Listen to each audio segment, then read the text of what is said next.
So you've never been ghost hunting before and you wanna know what tools that you might need for your first investigation. Well, we're gonna go over exactly that in today's video so that you guys are prepared for your very, very first paranormal investigation. Welcome to today's video, guys. My name's TJ, and today is a little different. Normally we're out investigating at some haunted location or cemetery or haunted forest, but today I figured I'd help out the new paranormal investigators who wanna get into paranormal investigating by showing you guys what you might need. So number one on this list, first things first, is gonna be a camera. Some kind of camera with a light and a microphone. It doesn't have to be a fancy DSLR like this. There are cheaper ones on Amazon or even at Walmart where it's just like a little handy cam. As long as you have some way of being able to see the footage and hear the footage, then you'll be good to go. And the reason why I say you need a camera and a mic is because if you go out there and you see something crazy or something insane happens. I'll move the Huh?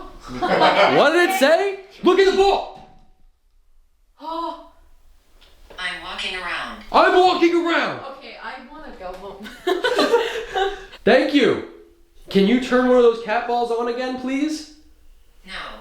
Oh!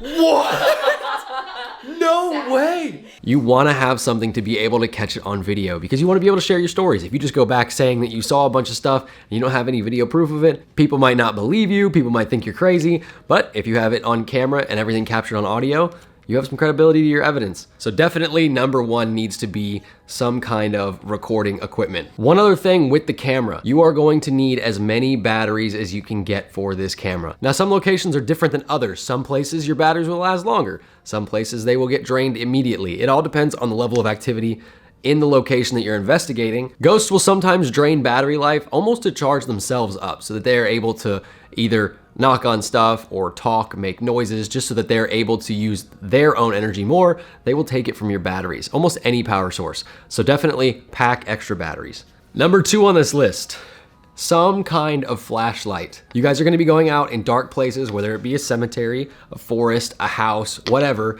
You need to turn off as many electronics as you can so that they don't interfere in your investigation, which means the house is gonna be dark. It also means you're gonna need some way of seeing, whether it's thermal, infrared, or a flashlight. We also use flashlights on the top of our cameras as well, and they simply just screw on to the hot shoe mount just like this. I have a mic attached to this one, that way it's easy to have the mic and the camera, but these kind of lights are relatively cheap and you just turn them on and they work just like a regular flashlight. Number three on this list is a classic EMF meter. These have been around for a very, very long time, and all they do is read the electromagnetic interference around you at any given time. What's up, Red? He's standing right here. Not here. I'll get you your drink. Go back. Thank you. Oh, it's so crazy how it's like spiking up and then just going away. Now there are a few problems with these. If you go into a house that has a lot of electricity, security cameras, Wi-Fi, I'm not sure about Bluetooth. I haven't tested Bluetooth, but I know Wi-Fi is a big one. It will set these off and it will give you a false reading. So whenever you go to a place, these are more suited for places with the least amount of electronics as possible. That's another reason why you want to turn the lights off whenever you're investigating somewhere to reduce the amount of electromagnetic frequency interference. As you can see, if I put this up close to the camera, it will go off. And that's just stating that there's a lot of EMF coming from my camera because it's recording right now. Some other things that'll set these off, light switches, smoke detectors will sometimes set these off. Your phone will set these off. These are all just things you need to be aware of if you're going to use an EMF meter in one of your investigations. Now coming up on number 4 on this list, cat balls. The reason why I put these on number 4 is because a lot of times these will come with EMF meters if you buy them online. Now these are great little motion detectors just to keep, and you can put a ton of them in a backpack if you want to keep 4 or 5, as many as you need. And how these work, you just set them somewhere level just like this, and once they're off like this and they're on a level surface, as you can see, it's not as easy to turn them on as a lot of people think they are, but whenever they get a good enough movement like that, they'll turn on. You can use these to ask spirits to move them, knock them off of places. I like to put them on steps on a stair. Oh my God, the stairs. There's the cat ball!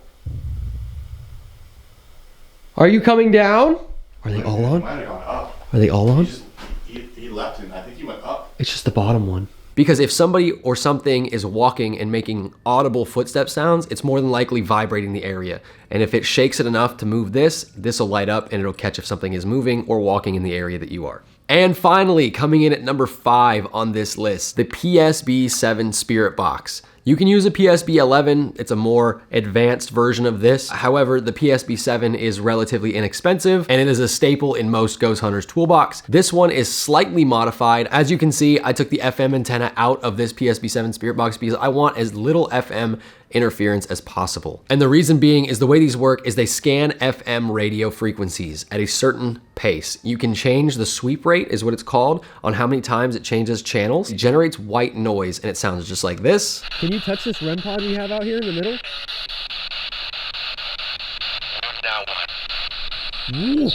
And that white noise is supposed to be able to help spirits talk through it. What you don't want to listen for on these is if you do get radio interference. As it's scanning the channels, you'll get maybe one or two words very, very quickly because it's scanning a channel twice every second or so, maybe 3 times depending on how fast you're doing it. You more so want a full string of words. So maybe 3 or 4 over the course of multiple radio stations with the same voice and the same tone of voice. That would be something intelligent that is using the spirit box to speak. And that's generally what we look for. I know one time we were using this and somehow Fast Car by Luke Combs came out and it played the song for quite a long time, even though it changed radio stations. So it was definitely a little odd.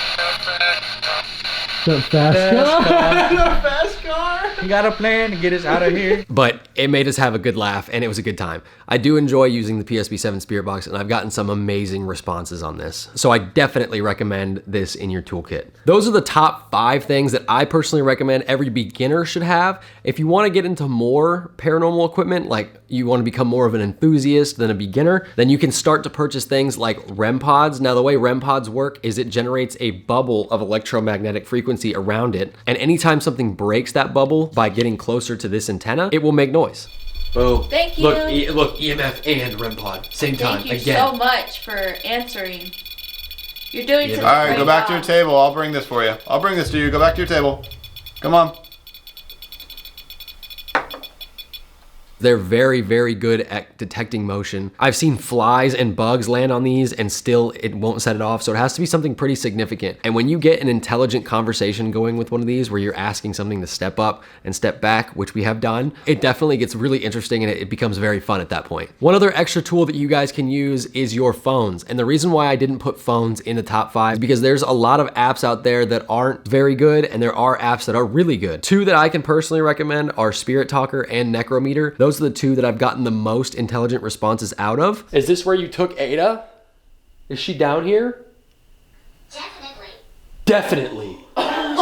Whoa, that was crazy. That was really quick. That was such a fast response. I lean more so towards Necrometer than I do Spirit Talker, but essentially how they work is they read electromagnetic interference and it uses that information to pick a word that it has stored inside of the app's word bank based off of the conversation that you're having. Now the hope is that the spirit or entity that you're talking to is using the specific magnetic interference selection, picks the right word, and gives you the right answer back. Other than that, if you guys enjoy watching people go to haunted locations and actually investigate more so than investigating yourself, go ahead and check out the rest of the content on this channel. And if you enjoy the content that you see, consider hitting the subscribe button and joining the community. But other than that, guys, that's gonna do it for this video. I hope it was informative for you and I hope you got something out of this. And I'll see you guys in the next video.